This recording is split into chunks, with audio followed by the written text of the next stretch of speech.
Look at that. Hello everyone and welcome to a new video. Thank you so much for clicking in. If this is your first time meeting me, this is Mecca. This is Mecca's Garden Kitchen and Journey, where I share about healing from chronic fatigue, fibromyalgia and pain using God's word, food and also changing my life. Today I am sharing with you a superb, healthy, nutritious recipe.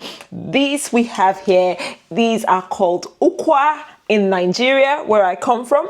It's popularly eaten in the East, but now thankfully more people are eating it. It's actually from the breadfruit family, if you know much about breadfruit.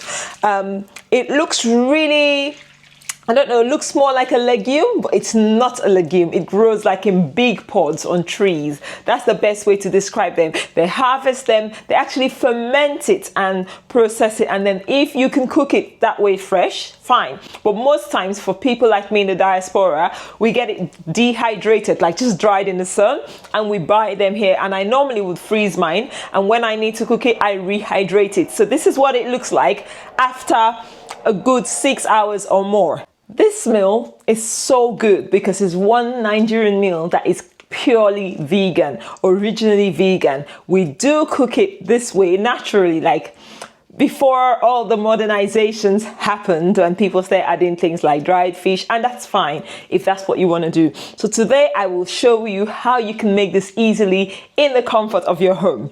The ingredients we have here are, we've got some corn. You can use sweet corn, but this is corn from my garden. It's beautiful, don't you think? Purple corn. I've got some hot spicy. The yellow peppers are really good. They have a specific flavor they add to this meal. I also have some red bells, or we call this tatache. I have some scent leaf. You could use scent leaf, you could use bitter leaf, just a little bit of, garnish in there. A bit of onions. Not everyone uses onions, but I love onions in pretty much everything I cook, so that's why it's there.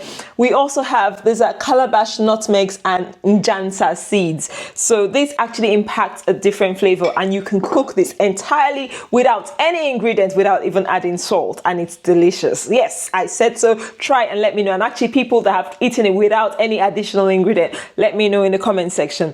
I have some uziza seeds here and alligator peppers. I have a mix I always use for my Nigerian native cooking. I have some Celtic sea salt. And I also have here, if you know what this is, let me know in the comment section. It's called ogiri. It's almost like your natto, or it's a fermented locust beans essentially. It's things, but it enhances the flavor of your food naturally. It gives that natural umami, and also it's so good for your gut health. So it's really delicious. And then finally we have palm oil. Now those of you that demonize palm oil is actually one of the healthiest fats for you. You can use it obviously in moderation, any fat at all. Now, ukwa contains a lot of sand because of the way it's processed and dried.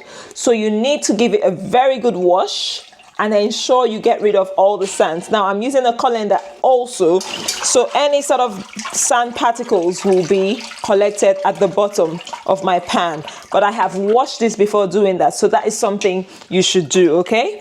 There's nothing as bad as cooking and making such a delicious, healthy, expensive meal and then finding you have sand inside of it. It's just like a big put off. So if you can, try and get rid of all the sand, okay? Into the pot it goes. A pressure cooker does a fantastic job of making sure your ukwa is tender in no time. So I'm gonna pop this on the hob and cook this for about 45 minutes to an hour. I would also add in the sweet corn. Add generous water in here.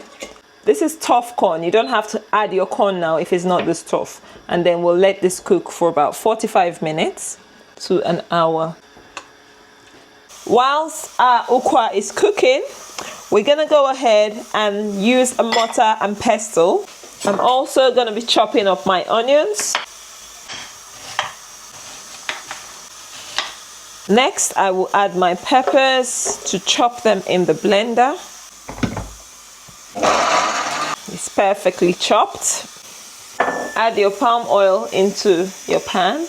Once your oil is heated up, add in your onions. Our ukwa is now cooked. So we're gonna have a look and we're gonna take some of the liquid or the juices out of it. Let's check for doneness. It's really hot. nice and tender. So we're setting this aside. And next, I love mashing my ukwa. We love having a nice mushy ukwa. This is entirely optional.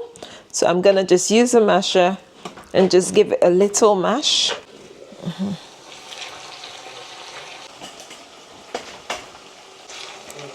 Next, we'll go ahead and add our stinky ogiri. I love adding this when I fry my onions.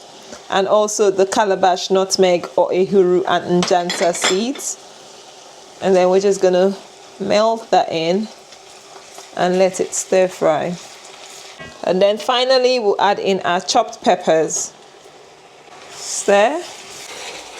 We're gonna tip this into the pot. I'm just slicing the scent leaf. And then we put it in the ukwa, and our ukwa is ready to serve. Just gonna give that a stir. Guys, this is it. This is our ukwa. We're serving with some broccoli or calabrese. Hubby's having his with mackerel. That is the traditional way they used to eat this. And this is for the kids. And this is so delicious and nutritious, guys. Absolutely divine. All right, guys, have you enjoyed this video? Guys, have you liked it? Have you liked the video? And if you've watched at this point and you haven't subscribed yet, please do not forget to subscribe. Join this family. We eat healthy here. We stay strong. We take ultimate responsibility for our health in this channel. We look after ourselves and we eat and have fun whilst we do it.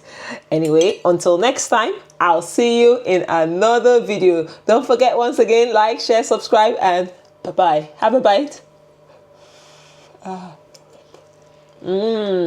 Yummy.